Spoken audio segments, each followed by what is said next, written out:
instead of regarding Israel as their enemy. खोजी TV के मुअज़्ज़िज़ दोस्तों, इसराइल की धमकियों का पहला नतीजा सामने आ गया। पाक फौज की कामयाब कार्रवाई के बाद पाकिस्तान बड़ी तबाही से बच गया। इसराइली कुत्तों ने अपने एजेंट पाकिस्तान भेजना शुरू कर दिए हैं। फलस्तीनियों की हिमायत पर इसराइल की पाकिस्तान मुखालिफ घिनौनी साजिशों का आगाज हो गया है। मगर रब्बे अजीम के फजलो करम से पाकिस्तानी खुफिया एजेंसी ने दुश्मन को गर्दन से दबोच लिया है। पाकिस्तान से यहूदियों का बड़ा नेटवर्क धर लिया गया। इस नेटवर्क को क्या खुफिया टास्क दिए गए थे और पाकिस्तान के किन किन मकामात और किन किन शख्सियात को नुकसान पहुंचाने की कोशिश की जा रही थी, ये सब कुछ आज की इस वीडियो का हिस्सा होगा। और खोजी टीवी अपने हमवतन पाकिस्तानियों को बताएगा अंदर की चंद खुफिया खबरें। इसलिए आपसे गुजारिश है कि वीडियो को आखिर तक जरूर देखिएगा। मुअज़्ज़िज़ नाज़रीन ग्रामी, जब जब पाकिस्तान ने फलस्तीन की हिमायत में आवाज बुलंद की, तब तब सयूनी शरपसंद कारिंदों की जानिब से मजमूम कार्रवाइयां करने की कोशिशें की जाती रही। माजी में भी इसराइल पाकिस्तान को अपना बदतरीन दुश्मन करार देता आया है और अब की हालिया जंग के बाद इसराइल ने पाकिस्तान के खिलाफ मुनज़्ज़म कार्रवाइयों के लिए अमली इक़दामात शुरू कर दिए हैं। इसराइल ने पाकिस्तान पर हर तरह से दबाव डाला ताकि पाकिस्तान इसराइल को एक खुद मुख्तार रियासत और आज़ाद मुल्क के तौर पर तस्लीम कर ले। तहम पाकिस्तान ने इसराइल समेत किसी आलमी ताकत की बात न मानते हुए उस असूली मुवक्कफ को अपनाया जिसकी बुनियाद बाबाए कौम कायद-ए-आज़म मोहम्मद अली जिन्ना ने रखी थी कि इसराइल एक नाजायज और फलस्तीनियों की कातिल रियासत है जिसको पाकिस्तान किसी सूरत तस्लीम नहीं कर सकता। इसी नुक्ते की वजह से इसराइल पाकिस्तान से शदीद नफरत करता आया है और पाकिस्तान ने जिस अंदाज से इसराइल को गुज़श्ता दिनों जलील और रुस्वा किया वो वाकई बेमिसाल है। इस ज़िमन में पाकिस्तानी वज़ीर ख़ारजा शाह महमूद कुरैशी साहब का लाजवाल किरदार भी भुलाया नहीं जा सकता, जिन्होंने 50 सालों बाद इसराइल की आंखों में आंखें डालकर न सिर्फ बात की बल्कि अक़वाम मुत्तहिदा के प्लेटफार्म से इसराइल को गासिब और नाजायज रियासत भी तस्लीम करवाया। और अब अक़वाम मुत्तहिदा के कमीशन ने पाकिस्तान की दरखास्त पर इसराइल के जंगी जराइम की तहकीकात का आगाज कर दिया है। बिलाशुबा ये कामयाबी पाकिस्तान समेत पाकिस्तानी वज़ारत ख़ारजा के लिए तारीख साज साबित होने जा रही है, क्योंकि पाकिस्तान ने इसराइल के लिए बड़े सरप्राइजेस तैयार कर रखे हैं। यही वजह है कि इसराइल पाकिस्तान को जंग की धमकियां देने के अलावा पाकिस्तान मुखालिफ अमली इक़दामात करता देखा जा रहा है। मुअज़्ज़िज़ नाज़रीन ग्रामी, ये पाकिस्तानी की काफियों का नतीजा है कि गुज़श्ता रोज तारीख में पहली बार अक़वाम मुत्तहिदा के कमीशन ने उन मासूम और कमसिन फलस्तीनी बच्चों की तस्वीर जारी की जिनको इसराइली कुत्तों ने सिर्फ इस बिना पर शहीद किया कि वो फलस्तीन की मुस्लिम कम्युनिटी का हिस्सा थे।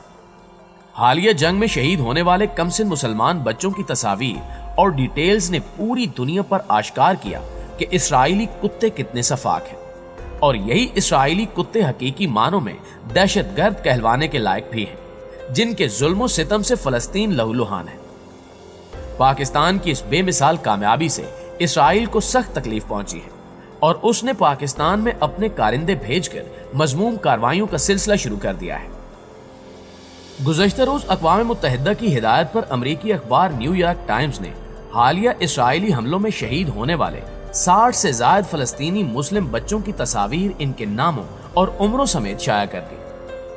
आलमी अखबार न्यूयॉर्क टाइम्स ने अमरीकी सदर जो बाइडन हुकूमत की इसराइल दोस्त पॉलिसियों के बरक्स इसराइल की बैनुल अक़वामी दहशतगर्दी बेनकाब करके रख दी है, जिस पर पूरा आलम इसराइल को खूनी और कातिल करार दे रहा है।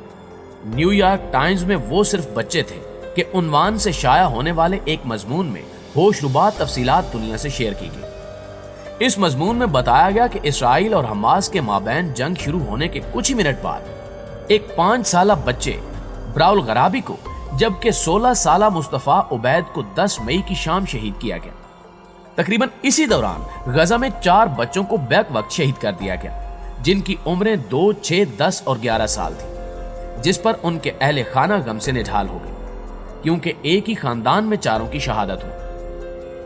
अमरीकी अखबार में शाया किए गए इस मजमून में यह भी बताया गया कि जब मजलूम फलस्तीनियों से पूछा गया कि बच्चों की शहादत पर आप कैसा महसूस करते हैं, तो उनका एक ही जवाब था कि ये अल्लाह की रजा थी। इसराइल और हमास के दरमियान 11 रोजा लड़ाई में कम से कम 67 फलस्तीनी बच्चे शहीद हुए, जिनकी उम्रें 2 साल से लेकर 18 साल के दरमियान थी।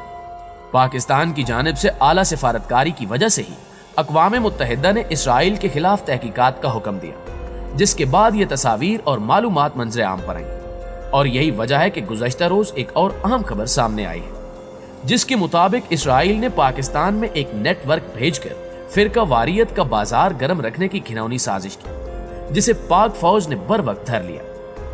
یہ اسرائیلی نیٹ ورک پاکستان کے بڑے شہروں کو ٹارگٹ کر رہا تھا تاکہ پاکستانی عوام میں فرقہ واریت کو بڑھا کر فسادات کروائے جا سکے۔ اس نیٹ ورک نے پاکستان کی متنازع مذہبی پارٹیوں سے بھی روابط قائم کر رکھے تھے۔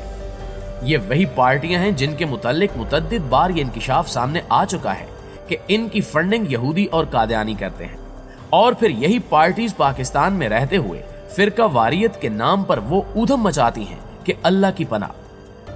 ماضی میں ان پارٹیز نے کئی بار اسلام آباد کو یرغمال بنانے کی کوشش کی، مگر ان کی ہر کوشش اس وقت ناکام ہو جاتی ہے جب پاک فوج یا خفیہ ادارے ان کے خلاف سخت رویہ اپناتے ہیں۔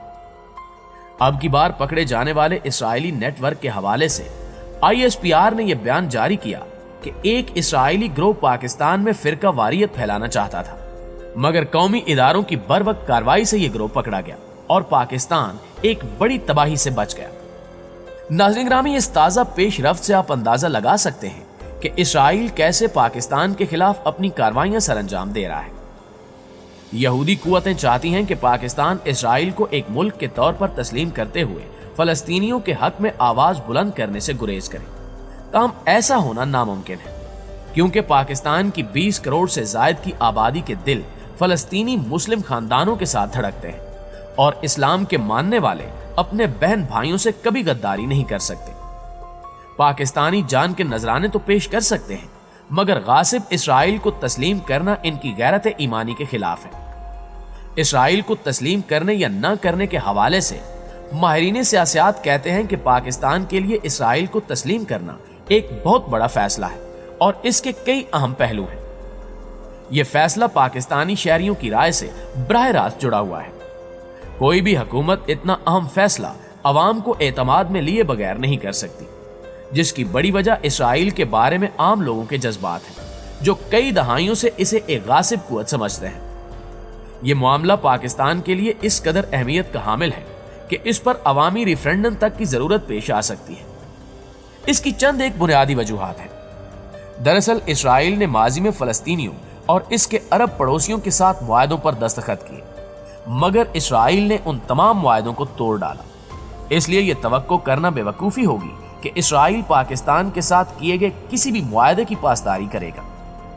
دوسرا اہم نقطہ یہ ہے کہ اسرائیل نے تاریخی طور پر کبھی بین الاقوامی قوانین یا بین الاقوامی معاہدوں کا احترام نہیں کیا۔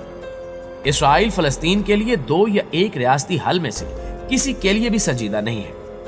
اگر ایسا ہوتا تو اسرائیل اقوام متحدہ کی قراردادوں کو تسلیم کرتا، اور امریکہ، اسرائیل اور متحدہ عرب امارات کے مابین ہونے والے میثاق ابراہیم کے بعد مقبوضہ علاقوں سے دستبردار ہو جاتا، مگر ایسا نہیں ہوا۔ اسرائیل نہ صرف فلسطینیوں کی کسی ریاست کے حق کو سرے سے تسلیم ہی نہیں کرنا چاہتا، بلکہ وہ فلسطینیوں کو فلسطینیوں اور اسرائیلی شہریوں پر مشتمل ایک مشترکہ ریاست کا شہری بننے کا حق دینے کو بھی تیار نہیں۔ یہی نہیں بلکہ اسرائیل کے نسل پرستانہ قومیتی قوانین کی بدولت اسرائیلی ہونے کے لیے یہودی ہونا لازمی ہے۔ یہ امر ایک مشترکہ ریاستی حل کے امکانات کو بھی ختم کر دیتا ہے، اور اسرائیل کو 2 ریاستی حل کی اجازت بھی نہیں دیتا، جبکہ اسلامی نقطہ نگاہ سے بھی یہودیوں کو دوست بنانا پاکستان کے لیے ممکن نہیں۔ انہی وجوہات کی بنا پر پاکستان کبھی بھی اسرائیل کو تسلیم نہیں کر سکتا۔ جی تو پیارے دوستو، آپ کی رائے اس بارے میں کیا کہتی ہے؟ کمنٹ کر کے ہمارے ساتھ شیئر ضرور کیجیے گا۔ انشاءاللہ آپ سے ملاقات ہوتی ہے اگلی ویڈیو میں۔ تب تک اپنا اور اپنے پیاروں کا ڈھیر سارا خیال رکھیے گا۔ اللہ نگہبان۔